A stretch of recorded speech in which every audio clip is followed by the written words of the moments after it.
வலைக்கும் வரஹ்மத்துல்லாஹி வபரகாத்து. அன்பர்களே, நண்பர்களே, சகோதரர்களே, அதிகமான அணு ஆயுதங்களை வைத்திருக்கக்கூடிய நாடுகள். முதலாவது ரஷ்யா. ரஷ்யா தான் உலகத்தில் மிகப்பெரிய நாடு. அதே போன்று அதிகமான அணு ஆயுதங்களை வைத்திருக்கிறாங்க. கிட்டத்தட்ட 5900 அணு ஆயுதங்களை வைத்திருக்கிறாங்க.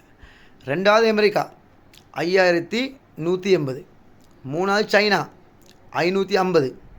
நாலாவது ஃப்ரான்ஸ் 290. அஞ்சாவது யூகே 225, அதாவது இங்கிலாந்து. ஆறாவது பாகிஸ்தான் 170. ஏழாவது இந்தியா 170. எட்டாவது இஸ்ரேல் 90. ஒன்பதாவது நோர்த் கொரியா 50, ஆனால் அவர்களிடம் அதிகமாக இருக்கி. பத்தாவது ஜெர்மனி. ஆனால் அன்பார்ந்தவர்களே, அப்போ இஸ்ரேலிடம் அணு ஆயுதம் இருக்கா இல்லையா? அணு ஆயுதம் செறிவூட்டக்கூடிய நாடு. அப்போ அங்கே இருக்காதா? ஈரானிடம் அதிகமாக அணு ஆயுதங்கள் இருக்கி. எந்த அளவுண்டா ஒரு ஆயுதம் இருக்கி, பிளாஸ்மா. அது ரஷ்யாவும் ஈரானும் இணைந்து செஞ்ச ஒரு ஆயுதம். எந்த அளவுண்டா இந்த ஆயுதத்தில் கிட்டத்தட்ட 14 அணு ஆயுதங்களை ஏற்றி செல்லக்கூடியது.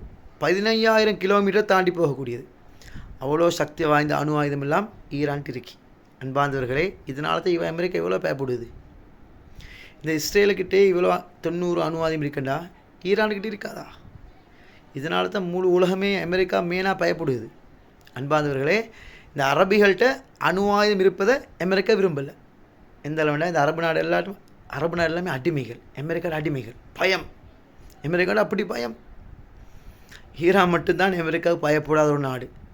ஈரான்கிட்ட அதிகமான அணு ஆயுதங்கள் இருக்கி.